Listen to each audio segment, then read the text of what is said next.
I'm very, okay, cool.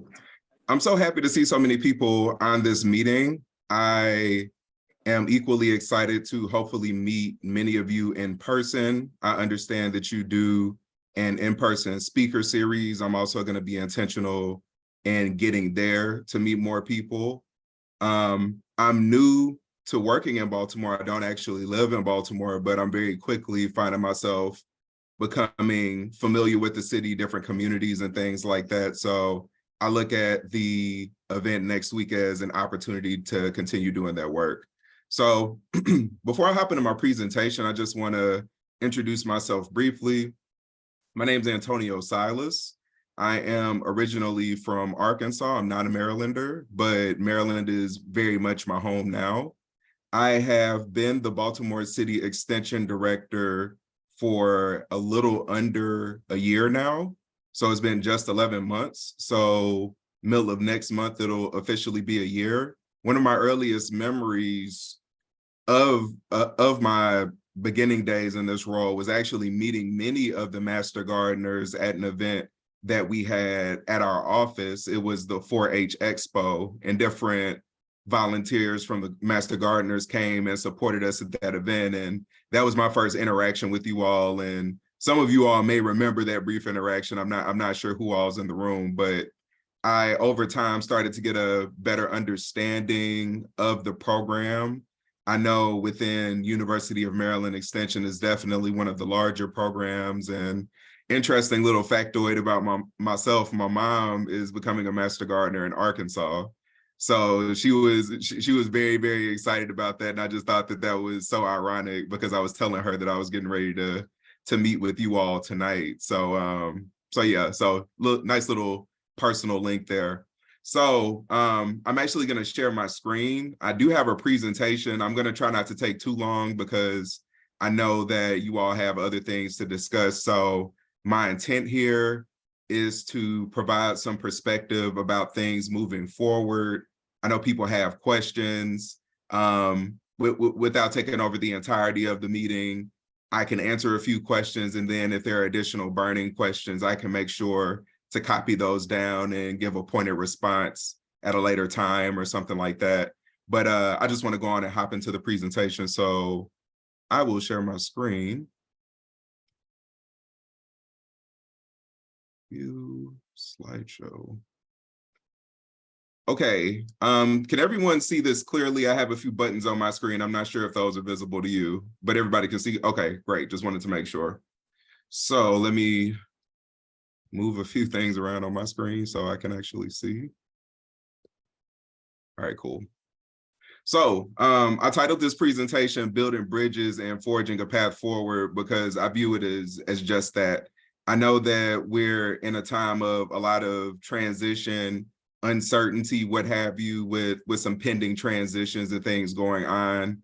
And I thought that this would be a great opportunity to provide some perspective, provide some reminders to the interns. I'm particularly excited that you all are here. I'm not really sure how many people are familiar with the full breadth of extension. Master Gardeners is just one of many extension programs. So I'm just going to talk briefly about extension as a whole, how Master Gardener fits into that vision, and why procedurally some of the items that I'm going to share with you are particularly important. So really the whole thing is providing perspective, and with you all, I want to build a relationship over time. I want to reestablish some norms. I want to make sure that we can work together as well as we possibly can. So that's my intent, just to give you a little perspective before I hop into everything. So, okay, so this is what we're going to be covering tonight. So what is extension? Just very briefly, going to go over the history of extension. I think it's pretty interesting. I'm going to talk about the Master Gardener coordinator transition. I know people have questions about that. I have perspective to give. Some administrative housekeeping, some stuff to do with marketing and social media, procurement, meeting any and everything having to do with signed contracts, money being exchanged, stuff like that, allowable expenses.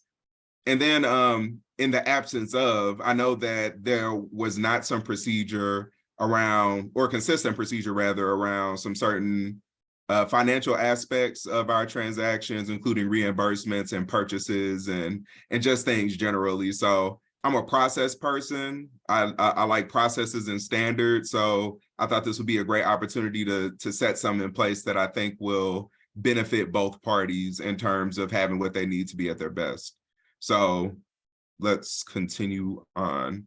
Okay, so what is Extension? So Extension is an entity that was founded by the USDA, and it was a part of the land-grant university system, and it was just basically meant as an arm of land-grant institutions that extended out into the community.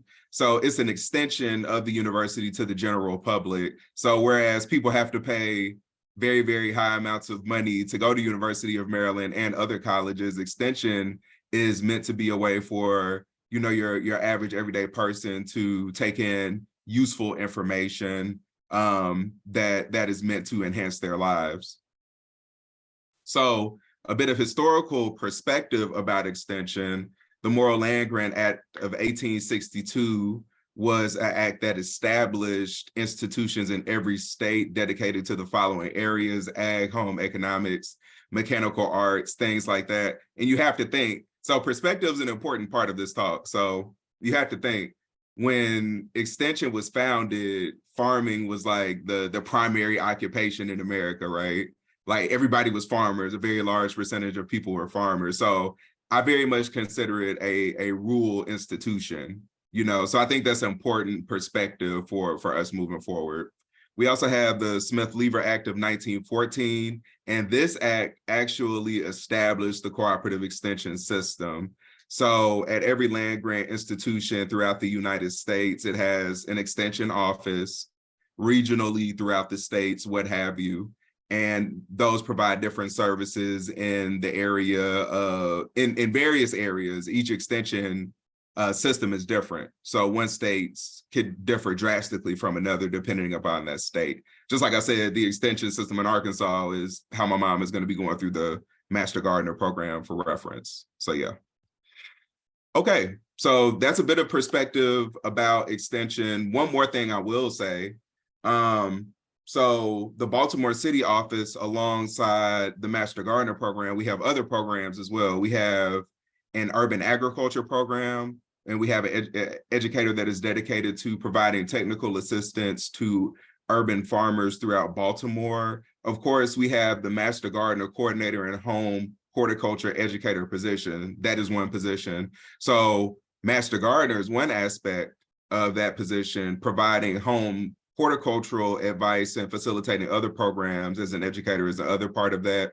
We have family and consumer sciences focusing specifically on financial literacy. So providing educational courses to the general public and nonprofits that support people that are typically disenfranchised with housing, financial literacy, what have you.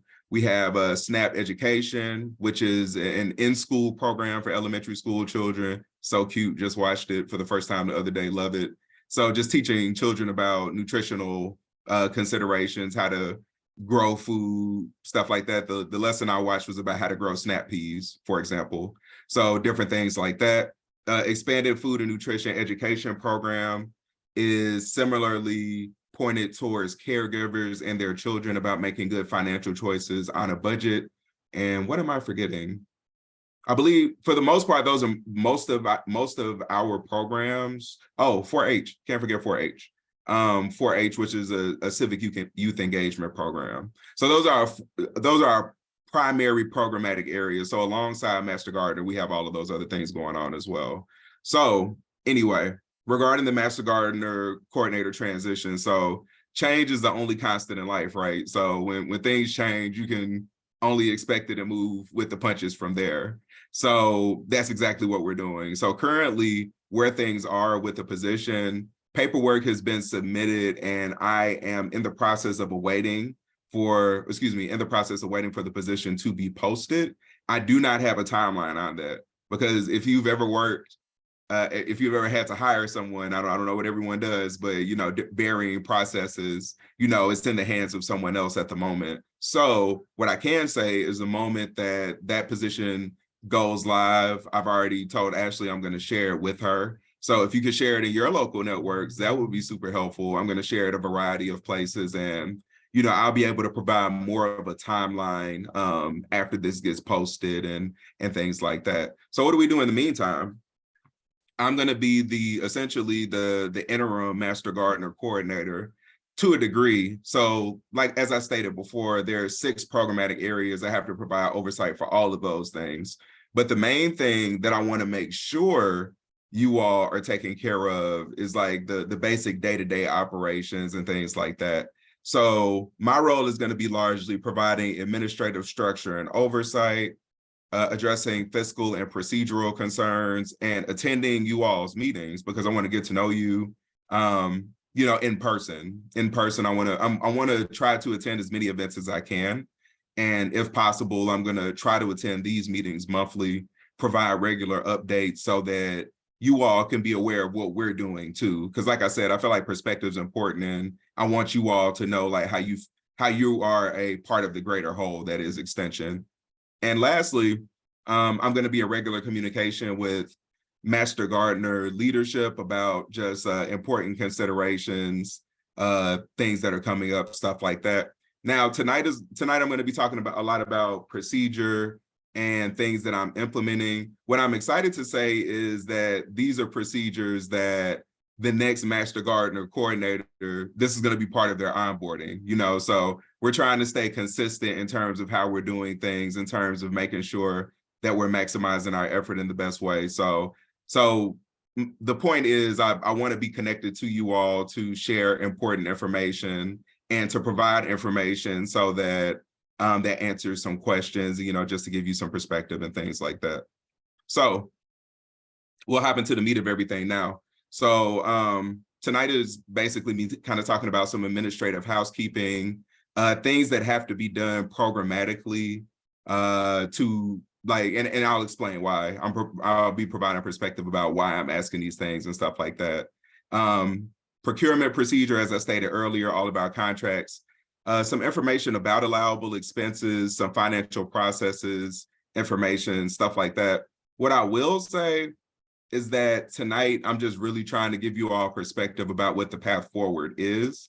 So as a follow-up piece, there's basically going to be a living document that outlines everything that I'm saying. So don't feel like it's a lot of information, but it will be simplified in a manner that makes it a very straightforward process for everyone involved. So I just wanted to say that piece. So if it seems like too much information, don't worry, because this isn't the only format that you'll see that information. And, I just want to provide you all with that assurance. Okay, so while I'm covering this, so without procedure, everything truly does fall apart. And on a more in a more practical sense, University of Maryland, which is the University State of Maryland School, of course, and University of Maryland Extension are very specific around rules and regulations about marketing, fiscal, administrative procedures. And also from a practical standpoint, as I stated, there are other programmatic areas. So what I'm all about now that I've been in the role for about a year, just like standardizing things and trying to keep things consistent. And in my mind, being consistent allows us to be our best. And as long as we're holding each other accountable, I feel that we can all be better by supporting one another. Get to the next slide. Okay, so marketing considerations. I want to hop right into it. So a lot of times when I see promotional materials from the Master Gardeners, I see it marketed as the Baltimore City Master Gardeners. So as you all know, the Master Gardeners is not its own entity. It is a volunteer group within a university-sponsored program. So I want to go back a step and talk about that historical perspective. So any land-grant university that have a 3-pronged mission is education, research, and extension, or in some cases, they call it outreach. So that outreach is very, very important to University of Maryland, because University of Maryland Extension as a whole seeks to serve the state of Maryland.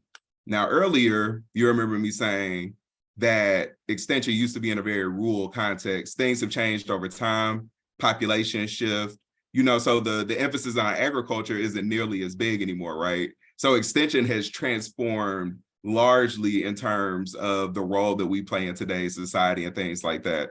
The practical reason I'm saying all of this is because that recognition of the University of Maryland and of the extension system is like super important so that we can continue to grow our capacity, so that we can continue to fight to have publicly funded programming like the Master Gardeners, like all of those extra things that I said previously. And over time, the goal is to increase capacity of extension as a whole, to make the Master Gardener program bigger, better, larger, insert adjective here, to do the same to all of those programs across University of Maryland Extension. So like without that connection to the university, like us being able to build that capacity and do all of those things is more challenging, is my point basically. So, and I understand why you all call yourself the Baltimore City Master Gardeners, because multiple places have Master Gardeners. Baltimore County Master Gardeners, Anne Arundel Master Garden, like, PG County Master, like I get it, But when it comes to outward facing material in particular, we want to be very intentional with identifying the group as the University of Maryland Extension Master Gardeners. And for internal communications, even for your social media, I'm perfectly fine with Baltimore City Master Gardeners, because it's a location-based indicator, like we're not from here, we're not from there, we're here. However, the university, and this is a university-sponsored program, is very specific about like how stuff has to be, because it has like this uniform thing about like outward facing materials. Like any large corporation does that, right? So like there are standards and things that ensure that, considerations are met. And I'll give you an example of exactly what I mean in just a second. And just even more practically, for that reason, in the volunteer manual, it says that you're expected to identify yourself as a UME Master Gardener volunteer. And that's not to say that you all don't. That's not what I'm accusing at all. And I'm not trying to accuse anything. But I do want to be clear in terms of any promotional materials or efforts, anything outwardly facing, like any flyers, anything that you have printed, like there are certain things that it has to have on it. And that's an expectation that's not set by me personally, it's set by the University of Maryland Extension, just for perspective. So, what I was just saying, any outwardly facing promotional materials have to have the following graphical elements.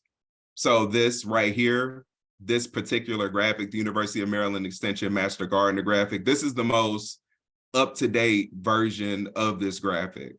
And it is contained in the UME Master Gardener Style Guide. Do not worry. If you have not seen it, I'm giving you a link to it. It'll be in the document that I referenced before. If you all didn't know, Extension falls under the College of Agriculture at the University of Maryland, and they have a departmental social media policy about any and everything around social media, what stuff has to have, stuff like that. So with us being a public-facing institution meant to serve the public, there are things called assurance statements, equity statements, what have you, that have to accompany any promotional materials that any university program does. So for example, this was a memo that went out a while back. If you can't read it, don't worry. I just put it up for a point of reference and I'll read it for you. There's a long version and a short version. The short version says, basically, this institution is an equal opportunity provider. Why is that important? Because we provide programs for the general public, people of all colors, hues, backgrounds, experiences, what have you. Accommodation statement, to go even deeper into that, if you need a reasonable accommodation to participate in any event or activity, please contact your local University of Maryland Extension office. So if you all have something going on and a potential member has a physical ailment, but they may be hesitant about coming out to the event because they don't know if they can get in the door or not, we will work with you to make sure that this is publicly available to everyone, regardless of ability or any other characteristic, right? And this is just from the standpoint of being equitable, like, which is very, very important, like super important, especially for the area that we do our work in. So just from a practical perspective, that's why those things have to be included on any promotional material. And once again, just for information, I'll write this out specifically and provide resources so that what's what specifically when it comes to that. But I just wanted to share that as a piece of information. Okay, so let's hop into procurement. So when I say procurement, that's basically a process that any contract that is affiliated with the University of Maryland has to go through. So I'll give you an example. Say you all have to reserve a room at this venue for this big yearly event that you do. So even though I'm a University of Maryland Extension employee and I'm the director of the local extension office, I do not have the authority to sign anything on behalf of the University of Maryland, nor do you. So any contract, anything that requires a signature, it has to go through a procurement process. So basically all that means is you give it to me and I send it on to a representative to review the contract. And university system, they're very particular about what they will and won't agree to. So that's why their process is in place, long story short. But it has to go through that process before we move forward with anything. So one of my big goals is anything kind of lingering administratively with contracts and stuff like that. I want to help y'all clean that up because I'm expected. I'm held to that standard to make sure that we're doing everything by the books, and I'll say why that's important, a little bit later. So moving forward, even when I'm out of this interim position, you'll continue to send any contracts to the future coordinator. They'll facilitate that process for you, so on and so forth. Okay, so this is regarding reimbursements. So as of now, there are only 6 approved purchasers that can be reimbursed for out-of-pocket expenses.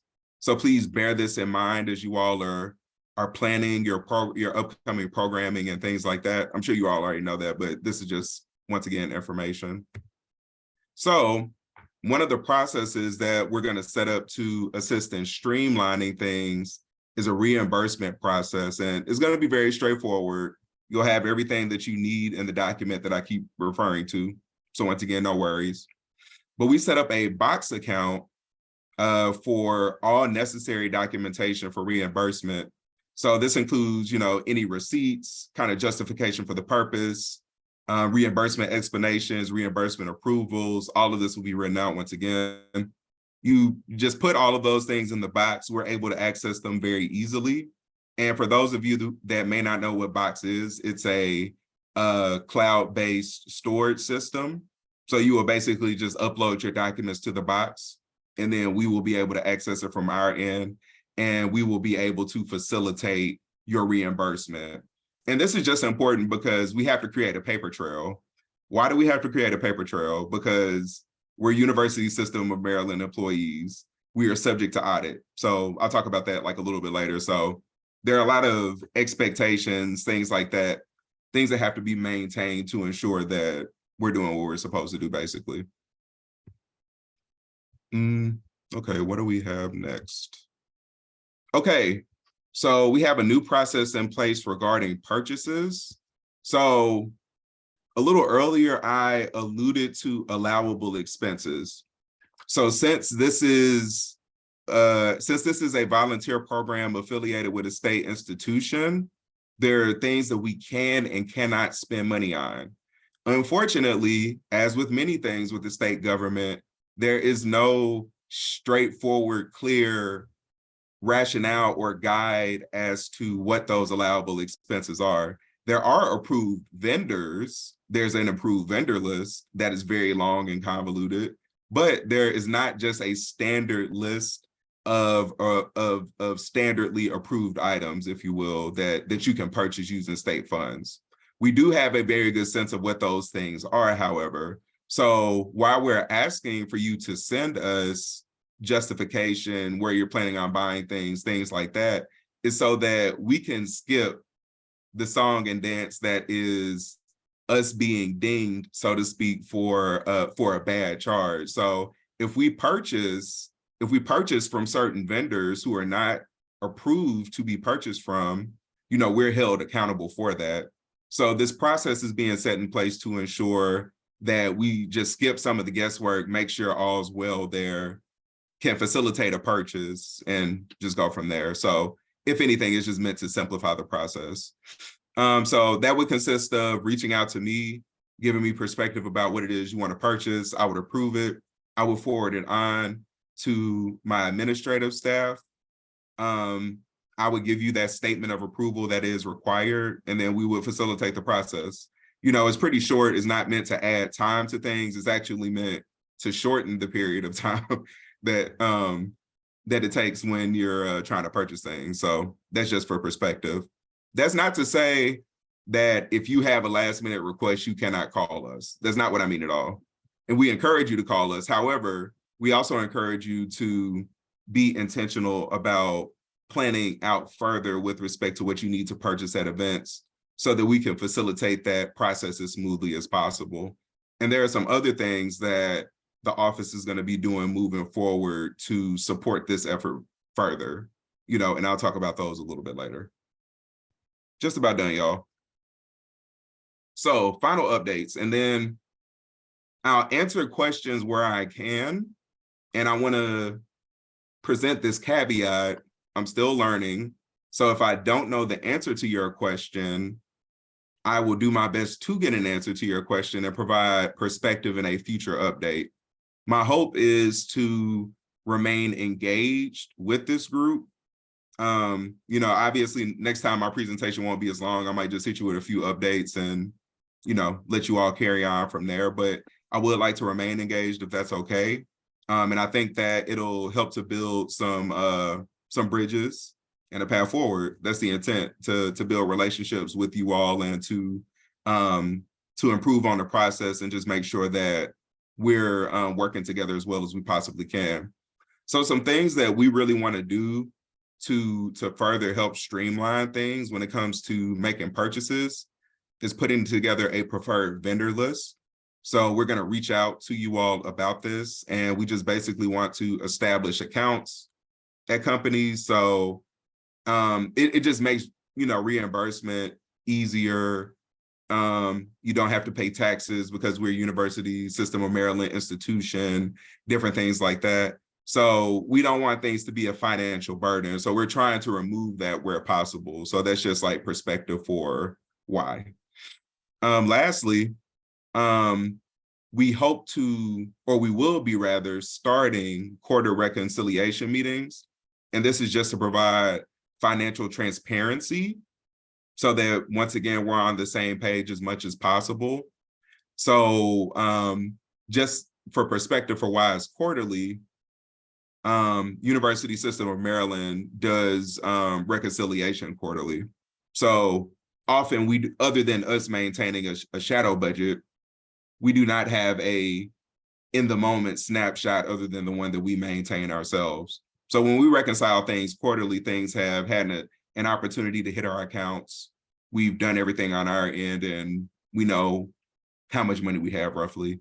So in the months that are listed, January, April, July, and October, we'll establish a recurring meeting with some key leadership just to make sure that you all are in the know about finances and things like that.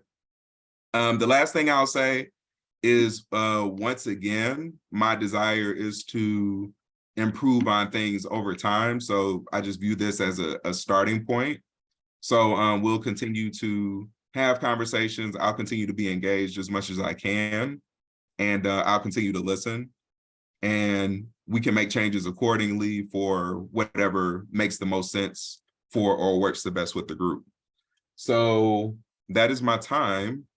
That is all that I have right now. So I will stop sharing my screen. And Ashley, I will pass it back over to you. Thank you. I know that was lots of information to absorb. As Antonio said, we will have a lot of these links ideally on our website and things like that, things that can be public facing, style guides. I actually can Google that right now, things of that nature. And going back to the website, it's supposed to be a place where we can put all of our information where it's easily accessible and you don't have to hunt through 15 emails to find it, things like that. So that's more content for us, which is great. Anyone have any particular questions for Antonio while he's still with us tonight? Michael. Well, I have a lot of questions, but let me stick to one easy one for you.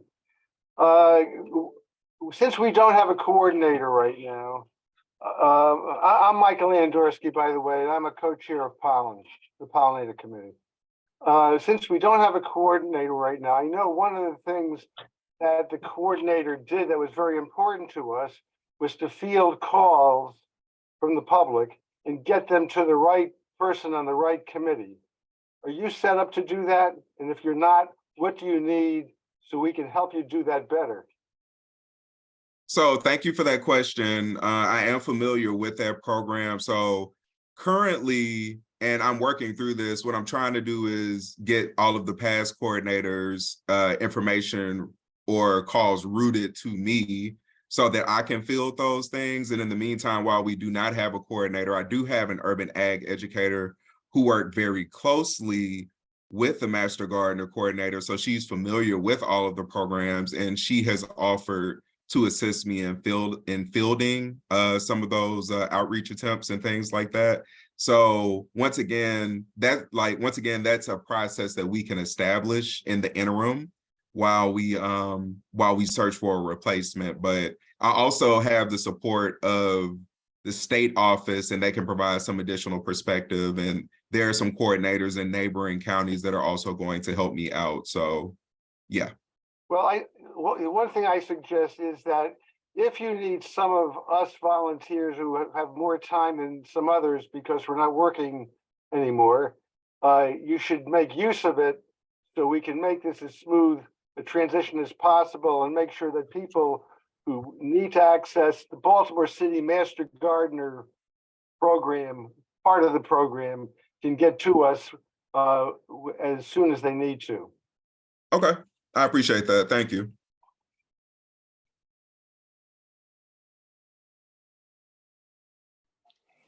Hi, this is Sarah Service. We met on Zoom a few days ago.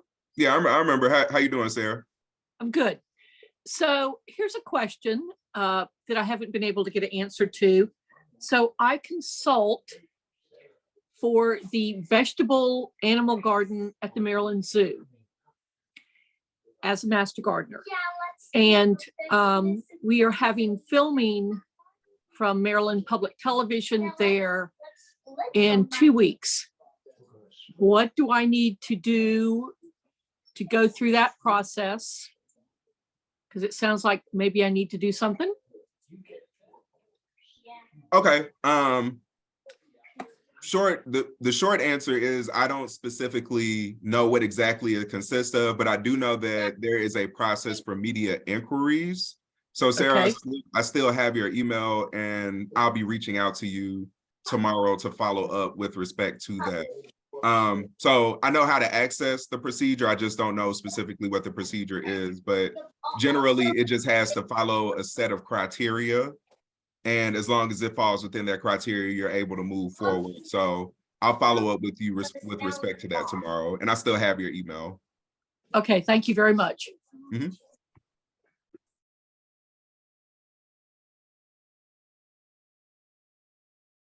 Any other questions for the betterment of the group for this evening? Well, I guess I have one more. Okay. Sorry. So reimbursements that were already approved and in the pipeline before Marcus left, that have been submitted, what's happening with those?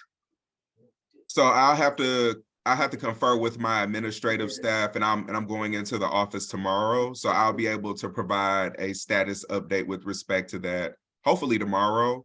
And I'm not sure what I know that this is a fairly large organization, so I'm not sure what the ideal means of communicating, like common answers to these questions is, but I can work to provide an answer to that question, but I just want to make sure that it's shared in an effective manner, I guess is what I'm trying to say. So Ashley, can you provide some perspective about that? I was going to be happy to jump in, and my comment was going to be, we're still trying to figure that out ourselves to an extent. Okay. We try a lot of different things. We have our clipping newsletters that go out for people, ideally to read email. We noticed communication was an issue, which is why we worked so hard recently on getting this website put together for folks as kind of ideally a one-stop shop. In regards to reimbursements that were already in the pipeline, I think myself and Marianne should kind of have an idea of what those are. And we could, the record I pulled up, I see about 3 or 4 of them. So we could probably just talk about those 3 or 4 offline. Thank you. But Sarah, no worries. I'm one of those, and I was kind of wondering about it as well. So it has not been forgotten. So I have another document open, and the questions that I have some notes about the questions that have been asked and things like that. So Ashley, maybe in an interim, you and I can, put our heads together and try to figure something out about just like maybe administrative updates, things like that, that are important. I don't know the best way to go about it, but I'm willing to work with you on it. So pending reimbursements is a question. Sarah, I will follow up with you with respect to clarification about media inquiries. Lee, I got your message as well. Please share your email with me, and I'll follow up with you as well. So yeah. Antonio, this is Marianne. The treasurer. I just wanted to follow up with you on the timeline for Box, when we can look for that, and also for the written procedures that I know Tamara has been working on. Yeah. So I'm happy to say that that's almost done. For the were you in that meeting that we just had the other day, Tuesday? Yes. Okay, so the document. Thank you, Ashley. The document that I was sharing with you in that meeting, I'm basically just continuing to update that document, and it's going to have links to everything, the box, all of the procedures that I mentioned, stuff like that. So the intent is to be as straightforward as possible. So ETA, ideally, if I can get to it by the end of the week, Okay. it should be all set up. If not, very shortly thereafter. But it is a priority, and we've been working real hard on it. So it's just a matter of me getting the information out to you all. But as I stated, it's meant to be like a living document. As we answer things over time, I'll put things in the document. I will, let you all know when it was last updated, and you'll be able to refer to it with respect to any of these procedures that I've outlined. Okay, but we should be able to have something to look at by the end of next week. Okay. All right. Thank you. Not a problem. Sounds good. Thank you, Marianne, for bringing that up. We have already edited the website a little bit to have placeholders for some of those things that are coming up, and such as Box and things of that nature. So we'll probably send in the next month clipping some updates and highlights on that. Baltimore City Master Gardener internal information. So ideally, we'll get to highlight some of that.